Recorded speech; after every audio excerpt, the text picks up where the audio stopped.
Fala pessoal, sejam bem-vindos a mais um episódio, o primeiro deste 2025, do programa e podcast A Nova Advocacia Tributária. Eu sou o professor Alexandre Mas e aqui nós discutimos o novo direito tributário após a aprovação da reforma. Estou um pouco rouco, então não estranhe, por favor. Voltei de férias, agora também, algumas semaninhas para dar uma descansada e voltando com força total. E retomando as lives de sexta-feira desse nosso programa Nova Advocacia Tributária. Hoje eu vou falar sobre 5 novidades fundamentais da reforma tributária e eu marquei esse assunto antes da bomba que caiu no direito tributário ontem.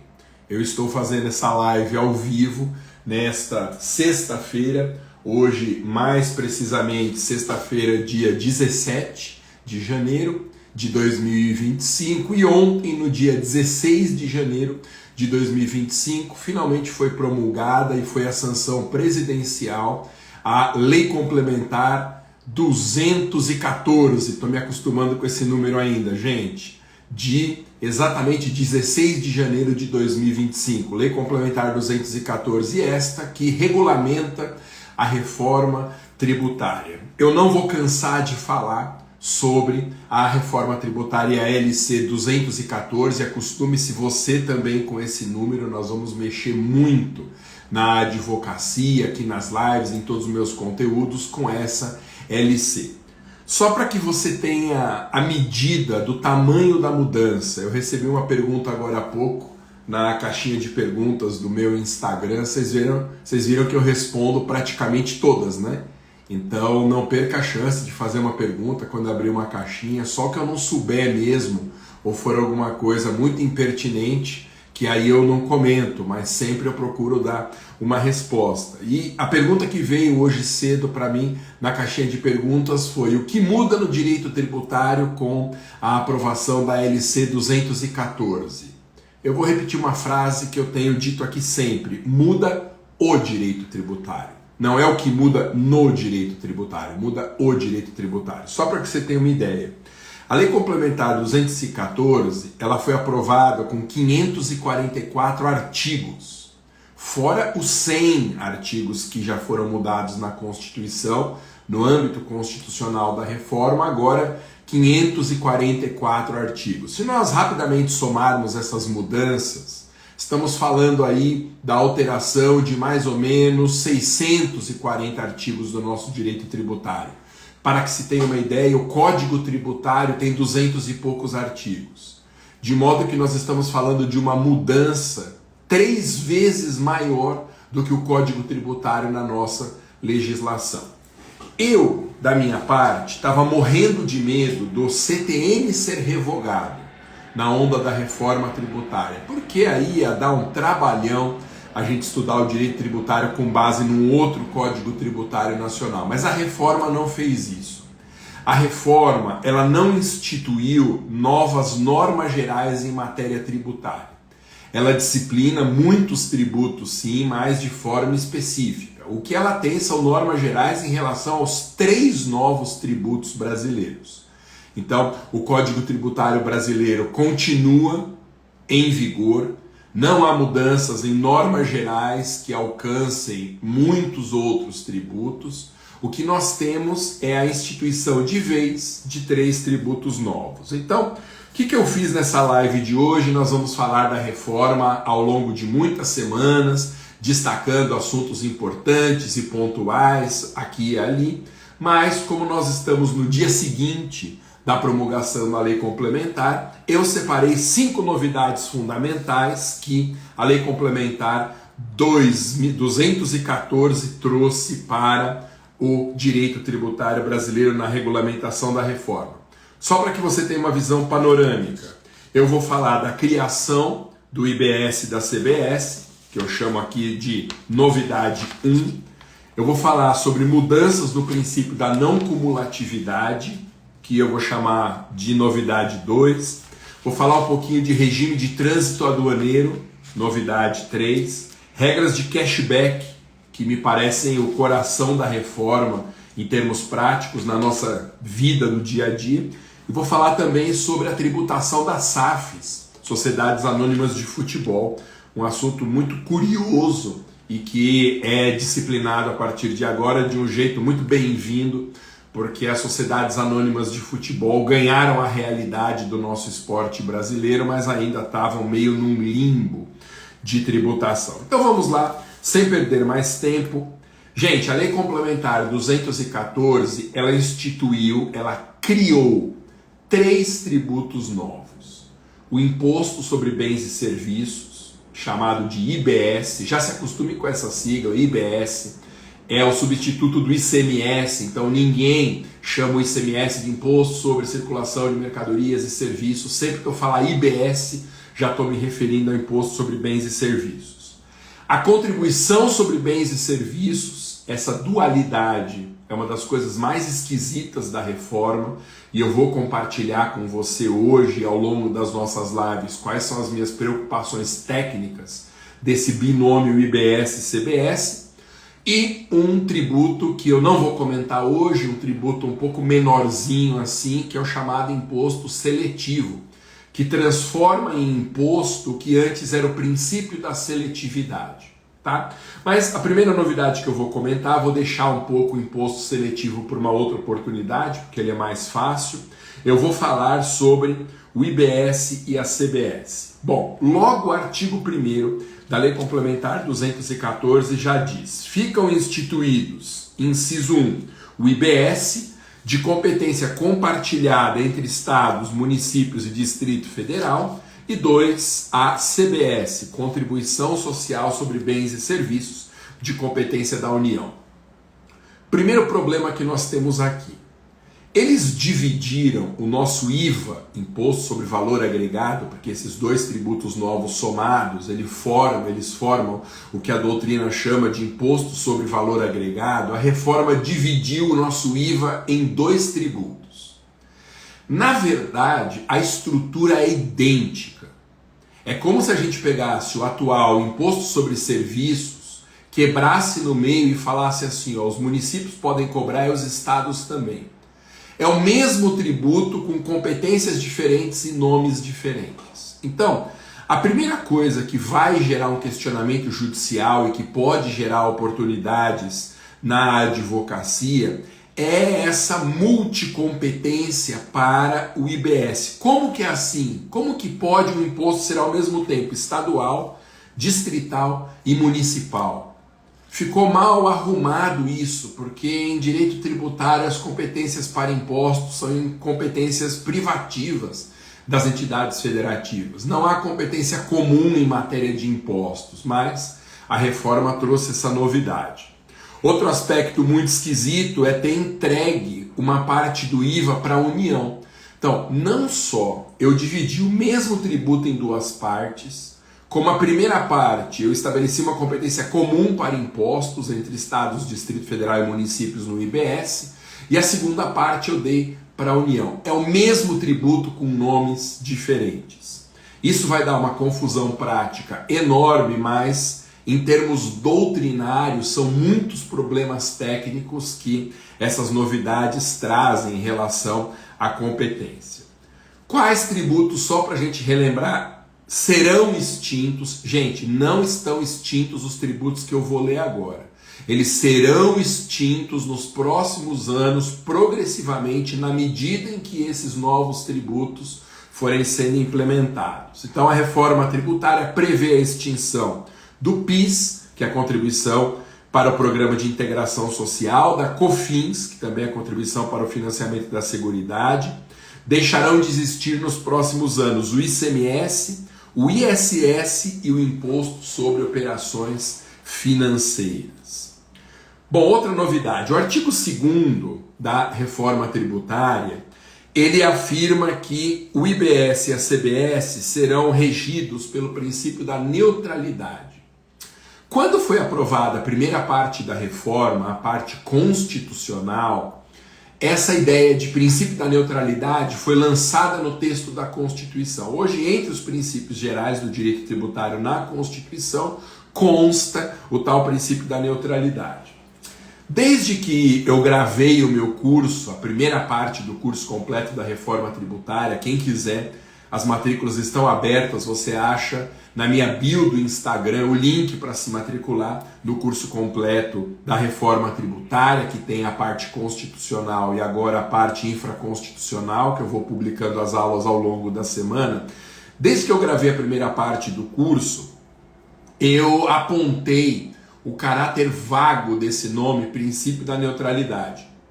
Como se o princípio da neutralidade pudesse ser apenas uma nomenclatura, uma espécie de um cavalo de Troia que a reforma constitucional trouxe e que seria regulamentado com um conteúdo específico e imprevisível com a Lei Complementar de Regulamentação. E foi o que aconteceu, mas o artigo 2º conceitua o que é esse princípio da neutralidade, que diz que os tributos devem evitar distorcer as decisões de consumo e de organização da atividade econômica, observadas as exceções previstas na Constituição e nessa lei complementar. Já é muito discutível se essa ideia aqui é uma ideia compatível com o princípio tributário ou se seria uma noção de mais de direito financeiro, mais de consequência da tributação. O fato é que o princípio da neutralidade não é dirigido ao fisco, não é dirigido à estrutura do poder executivo. O princípio da neutralidade, esse sim, é dirigido ao legislador. Quando o legislador for estabelecer normas sobre o IBS e a CBS, ele tem que fazer de uma forma, sabe Deus como, que essas normas não impactem nas decisões de consumo do contribuinte. Bom, o que é uma operação onerosa sobre bens ou serviços? Que é basicamente o fato gerador do IBS e da CBS. O artigo 2º responde isso dizendo que para fins, é o parágrafo 2º do 2º, para fins do disposto nesse artigo, considera-se operação onerosa com bens ou com serviços qualquer fornecimento com contraprestação, incluindo decorrente de. O fato gerador do IBS e da CBS é qualquer compra e venda e prestação de serviços, desde que haja o caráter contraprestacional, o caráter oneroso. Então, se eu dou uma caneta minha para alguém, eu dou de presente, isso não é uma operação onerosa, não haverá incidência do IBS e da CBS. Agora, se eu vou numa papelaria e compro uma caneta, é uma operação onerosa, incidirão os dois tributos. E aí o artigo 2º achou melhor dar algumas diretrizes do que são essas operações onerosas com bens e serviços, que diz assim, operações onerosas com bens ou serviços são fato gerador dos dois tributos, incluindo os decorrentes de compra e venda, troca ou permuta, dação em pagamento e demais espécies de alienação. Locação, essa parte é inconstitucional da Lei Complementar 214. Nós vamos aguardar o que o STF vai dizer, mas se o serviço de locação não era serviço para fins de ISS, entendimento sumulado no STF e no STJ, locação não pode ser serviço para fins do IBS e da CBS. Então, a incidência do IBS e da CBS sobre locação é claramente inconstitucional, de modo que já tem um ponto aqui logo na abertura da Lei Complementar 214 que merece uma atenção redobrada e que é tese para a advocacia. Você sabe que os meus cursos, os cursos que eu tenho na minha escola, são praticamente todos voltados para a advocacia mesmo. Então esse meu curso novo sobre a reforma tributária, ele pode ser assistido por quem vai prestar o OAB, vai prestar concurso, é do serviço público, precisa se atualizar, claro. Mas ele é focado especificamente para a advocacia. Por isso que eu estou destacando, e faço isso ao longo das aulas, teses que nós podemos usar na defesa de clientes. Uma tese é essa: serviço de locação não é fato gerador do IBS, nem da CBS, embora a lei diga isso com clareza, dizendo que é, mas não é porque locação não é serviço. Incide também sobre licenciamento, concessão e cessão, mútuo oneroso, doação com contraprestação em benefício do doador, instituição onerosa de direitos reais, arrendamento, inclusive o mercantil, que é o leasing, e prestação de serviços. Então a primeira novidade é a instituição nessas linhas muito gerais que eu estou apontando aqui, que eu aprofundo no curso, dos grandes novos 2 tributos brasileiros, o IBS e a CBS. Segunda novidade, que a Lei Complementar 214 trouxe, é uma novidade relacionada ao princípio da não cumulatividade. O que é o princípio da não cumulatividade? É um princípio geral do direito tributário, que nunca se aplicou a todos os tributos, mas tem uma incidência importante sobre alguns tributos chamados de plurifásicos. O princípio da não cumulatividade ele tem como objetivo evitar a tributação em cascata, quando o tributo incide várias vezes sobre o mesmo item. Nós chamamos de tributo multifásico ou plurifásico um tributo que persegue a mercadoria ou produto ao longo de uma cadeia circulatória ou produtiva. Então, se você pegar, por exemplo, o IPI, Imposto sobre Produtos Industrializados, o IPI ele é multifásico, porque cada vez que um produto recebe no seu processo de produção algum item que agrega valor, o IPI vai incidir. E isso pode acontecer, em tese, dezenas de vezes sobre o mesmo produto. É um tributo, portanto, plurifásico, porque persegue o produto ou a mercadoria ao longo de uma cadeia produtiva ou circulatória. Só que essa perseguição, essa incidência multifásica, ela tem um problema. Se não houver um mecanismo de deduções, essas sequências de incidências vão aumentando o valor final do produto ou da mercadoria para patamares estratosféricos. E aí, o que há muito tempo o direito tributário fez? O direito tributário criou um princípio dizendo que toda vez que o tributo plurifásico é pago numa determinada operação, quem fez o pagamento recebe um crédito desse tributo. E da próxima vez que o tributo for pago, esse crédito da entrada vai ser descontado. Portanto, no princípio da não cumulatividade, há uma compensação entre o que já foi pago e o que é devido. Isso faz com que o tributo, mais ou menos, não incida sobre ele mesmo na base de cálculo, fazendo com que o valor da mercadoria e do produto recebam um acréscimo, um aumento em função da tributação, mas que isso não seja um aumento exagerado. Em relação ao IBS e à CBS, a Lei Complementar 214, no artigo 47, permite apropriação de créditos nesses 2 tributos. Ou seja, o mesmo sistema de compensação que existe no ICMS, no IPI, na COFINS e em outros tributos, vai se aplicar a IBS e a CBS. Mas importante, crédito de um não pode ser abatido de débito de outro. Isso está muito claro na reforma, quando o parágrafo 1º do 47 afirma que a apropriação dos créditos será realizada de forma segregada para o IBS e a CBS, vedada em qualquer hipótese a compensação de crédito de IBS com valores de CBS e o contrário, a compensação de créditos da CBS com valores de IBS. Então a cumulatividade está mantida, nós temos no Brasil agora mais 2 tributos não cumulativos. Fora o ICMS, o IPI e a COFINS, passam a ser não cumulativos também o IBS e a CBS. Terceiro ponto que eu destaco aqui, eu vou falar um pouquinho disso para você se acostumar com esse nome. Não é um assunto novo, o que é novo é a disciplina desse assunto.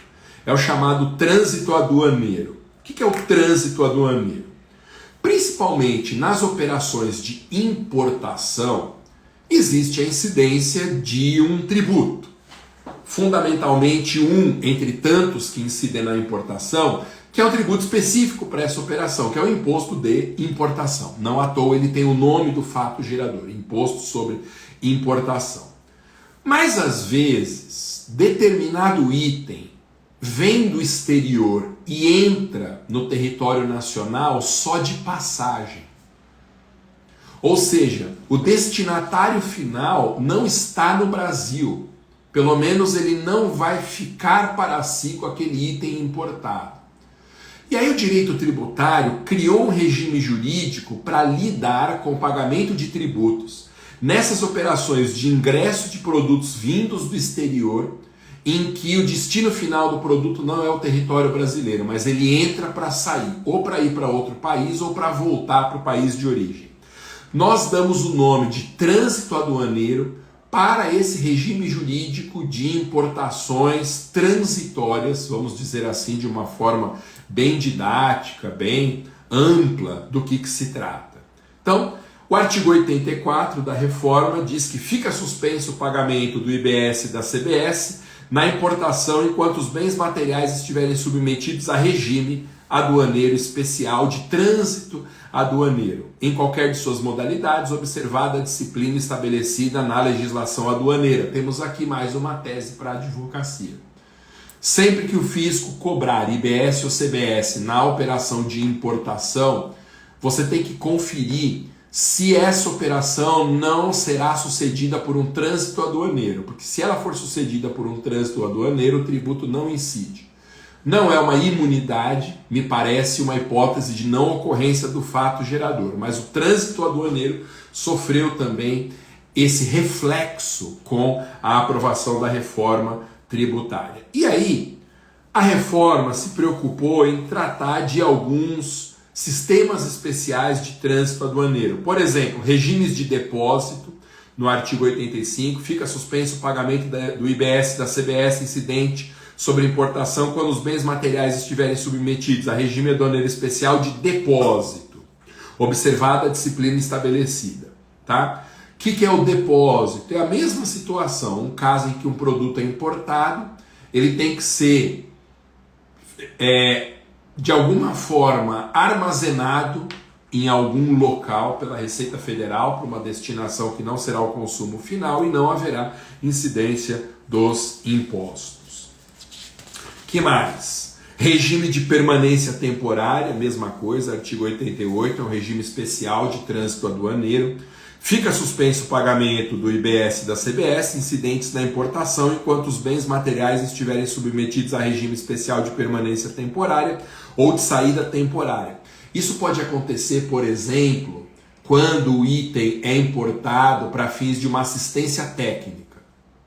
Então, você imagina essa situação, o Brasil vende para o exterior um determinado produto, o comprador paga a tributação normalmente, mas esse produto dá um defeito. Ele tem que voltar para o território brasileiro para a empresa consertar e mandar de volta para o exterior. Uma operação como essa não pode sofrer a tributação do imposto de importação, porque é evidentemente um regime de permanência temporária. Então, nós temos o trânsito aduaneiro que constitui não ocorrência do fato gerador do IBS, da CBS, do IBS e da CBS, conforme a Lei Complementar 214. Essa é a terceira novidade, a sujeição dos tributos novos ao regime de trânsito aduaneiro e a não ocorrência do fato gerador. Quarta novidade, sabe que essa é a que mais me agrada em toda a reforma tributária. Tá dando para entender, gente? É um novo mundo, né?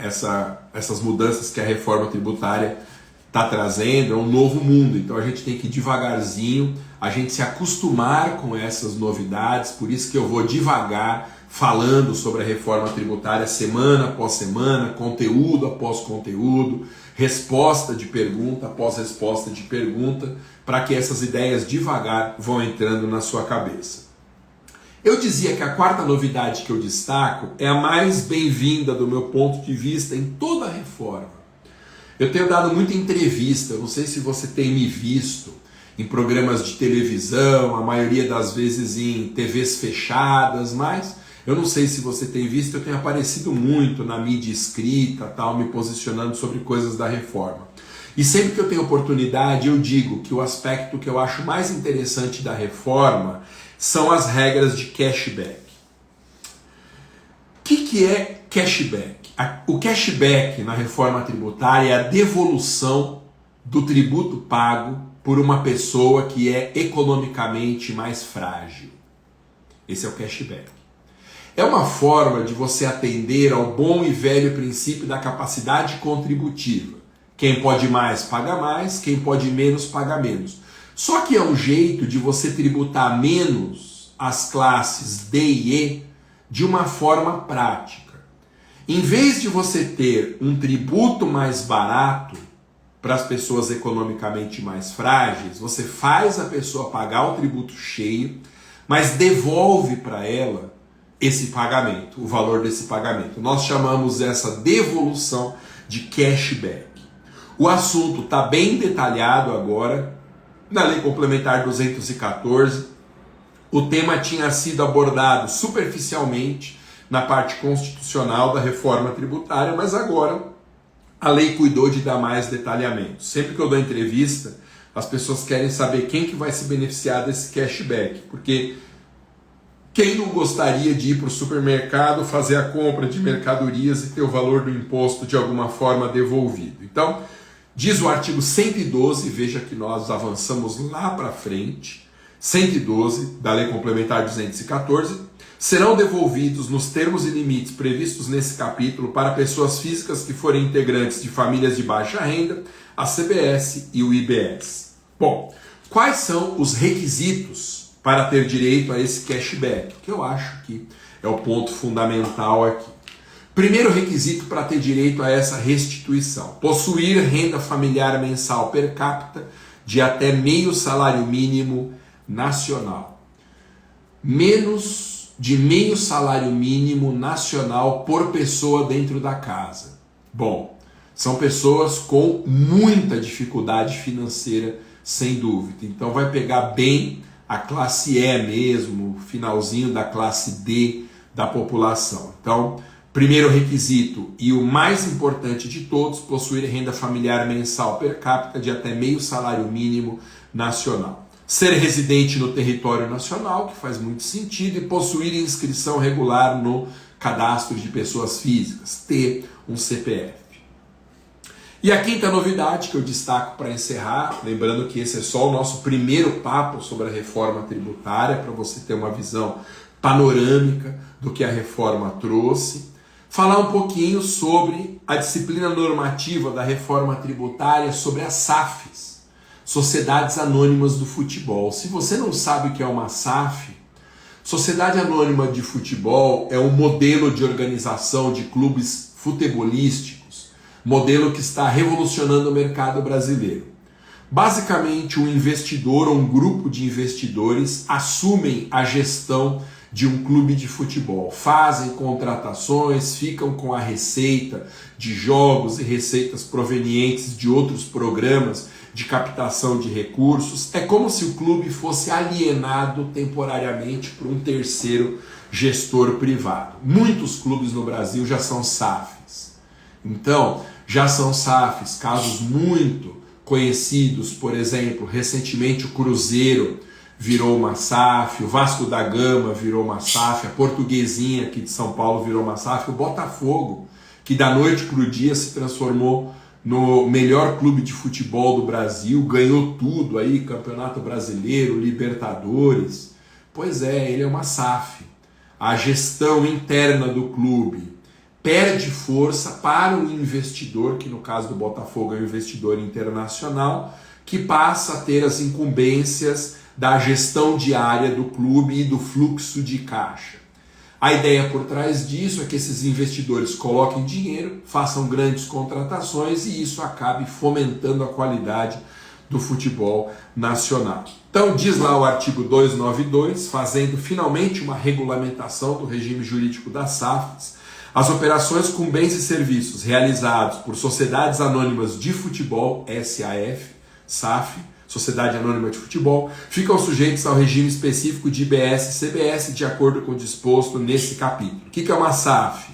Considera-se uma SAF a companhia cuja atividade principal consista na prática do futebol feminino e masculino e competições profissionais, sujeitas às regras previstas na legislação específica.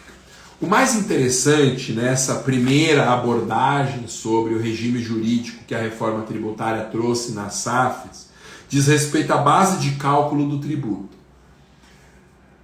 Afinal, o IBS e a CBS incidirão sobre o quê nesses clubes de futebol. Então o artigo 293, parágrafo 3º esclarece: a base de cálculo do pagamento mensal e unificado deste artigo será a totalidade das receitas recebidas no mês. Então, sobre toda a receita bruta, aqui eu considero recebida no mês, incidirão o IBS e a CBS, incluindo prêmios e programas de sócio-torcedor, cessão de direitos desportivos dos atletas, cessão de direitos de imagem, transferência de atleta para outra entidade desportiva ou seu retorno à atividade em outra entidade desportiva, enfim. As sociedades anônimas de futebol finalmente têm um regime tributário claro e próprio estabelecido pela reforma. Gente, eu estou lançando o curso completo da reforma tributária, em que eu abordo tanto a parte constitucional, cujas aulas já estão liberadas, são mais de 100 normas modificadas pela reforma na parte constitucional, e que ao longo das próximas semanas, a segunda parte, com o estudo da Lei Complementar 214, eu vou inserindo semana após semana esses conteúdos. Eu vou preparando, porque não é fácil também para mim dar conta de tantas mudanças, então o que mais demora nessas aulas não é a gravação até que é relativamente rápida, é a produção de materiais, que demora bastante, o estudo detalhado, a organização. Então, são aulas com foco na demonstração das novidades. Quais são essas novidades? E aí eu vou pontuando, como eu faço aqui nas lives, as oportunidades de negócio que a reforma trouxe. Você encontra na minha bio do Instagram o link para fazer a sua matrícula. Lá no Instagram eu sou @professormaza. Clica no link que está na descrição do meu perfil que você vai encontrar o caminho para fazer a sua matrícula, ou então vá direto na home da minha escola, escoladomasa.com.br, escoladomasa, Masa se escreve mazza.com.br, saia na frente da sua concorrência, saiba as novas oportunidades da advocacia tributária trazidas pela reforma, trabalhe enquanto seus concorrentes estão descansando nesse começo de ano. Quanto mais cedo você entrar em contato com o conteúdo da reforma tributária, melhor posicionamento competitivo no seu mercado você terá. Está precisando dar uma mexida na sua advocacia nesse 2025? Então, essa é uma grande oportunidade também de você se capacitar para atender numa nova frente da advocacia tributária no seu escritório com as novidades da reforma. Valeu? É isso. Muito obrigado, nos veremos, se Deus quiser, sexta-feira da semana que vem. Um excepcional 2025 para todos nós. Valeu, gente, abraço, até mais, tchau.